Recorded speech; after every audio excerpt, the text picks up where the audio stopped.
The Girl Who Missed Christmas. Once upon a time, there was a little girl called Natalie. Natalie was 6. She lived in a nice house in a nice street. She had a little brother called Joe and a dog called Marmalade. And most of the time, Natalie was happy. She played with her friends. She played with her dog. Sometimes she even played with Joe when he wasn't being annoying. But there was one thing Natalie didn't like: getting up. Every morning her dad would come into her room and say, "Come on, Natalie, time to get up." And Natalie would say, "Just one more minute." Now, you'll be late for school," said Dad. "Just one tiny minute," Natalie would say. "Please." "Now, Natalie." "It's so warm in bed," Natalie would moan. And so it went on every morning. Dad would shout at Natalie to get up. Mum would shout at her, and Marmalade the dog would bark, and Joe would already be up. And then Mum would shout at her again, and the dog would bark even louder. But Natalie just pulled the cover over her ears. Because Natalie just really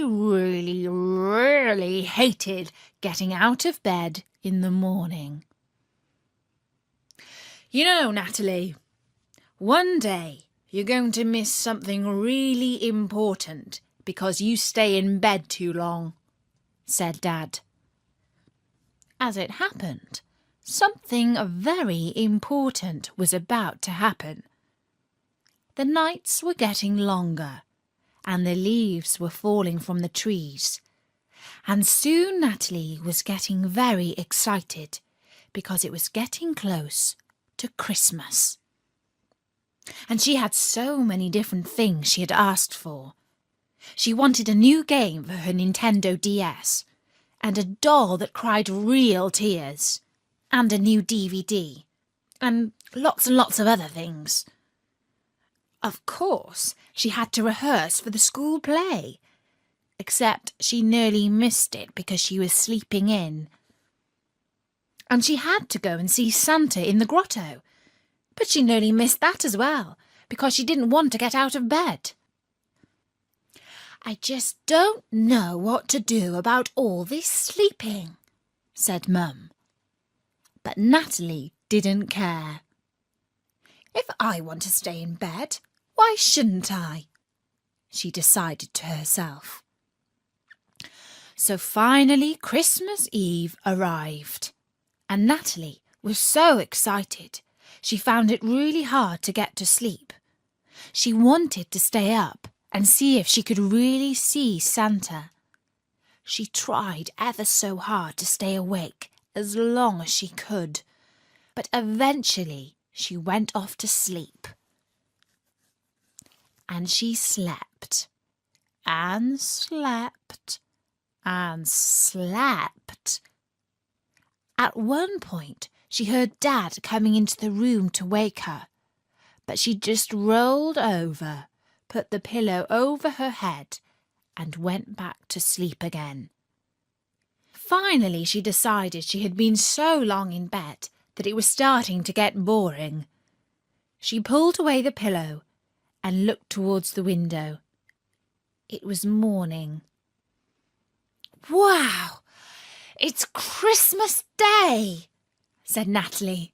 "I'm so excited." She looked towards the end of her bed. But where's the stocking? She wondered. Where had Santa left all his toys?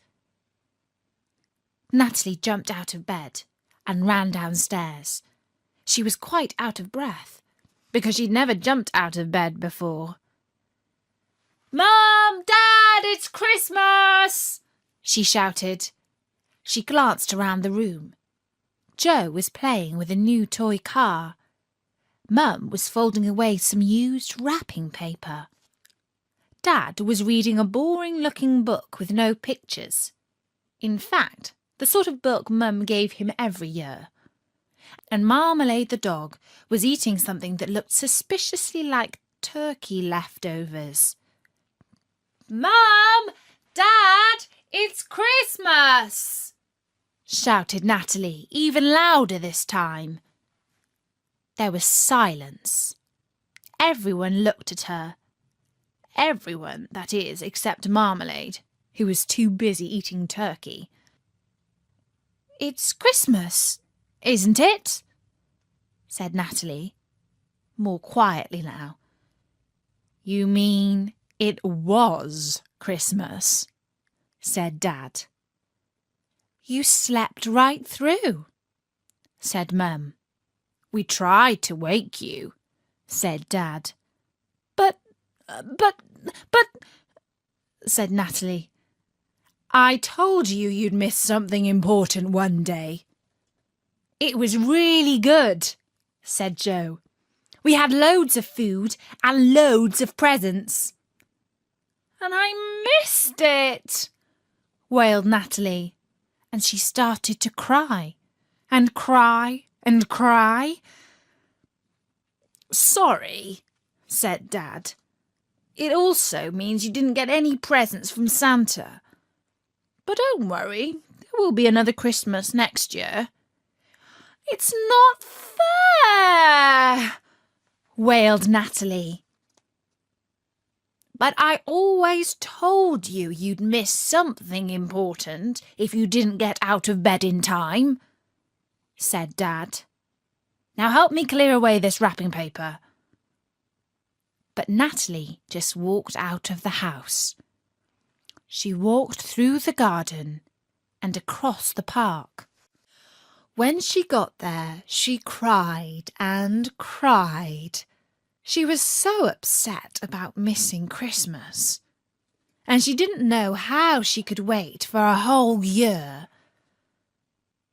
Now it so happened that it was still very early in the morning, and the sun was only just coming up, so it was still quite dark.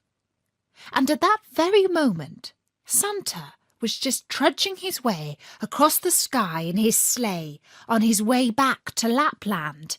He was very tired, and so were the reindeer, because they'd been all around the world delivering presents to all the children. But even though he was tired, he couldn't help noticing one little girl sitting on a park bench all by herself, and crying and crying. "Whoa there, Rudolph," said Santa. "Maybe she didn't like her presents," said Rudolph, who was hungry and tired, and wanted to get back to his grotto to get some food. "Kids today, no gratitude." "We better see," said Santa, and so he pulled the sleigh down into the park. "What's the matter?" asked Santa. But Natalie was so upset. She just kept crying and crying, and her eyes were so full of water she couldn't see anything. "She's probably upset because she only got one Nintendo, 10 Polly Pockets and a dozen Barbie dolls," said Rudolph. "Kids today. When I started this job, they were happy with a small piece of wood and an orange. The stuff you have to carry around nowadays. It's hardly surprising my back hurts." "Didn't you like your presents?" said Santa. Natalie rubbed her eyes and then looked up, and she gasped. Santa was sitting right next to her.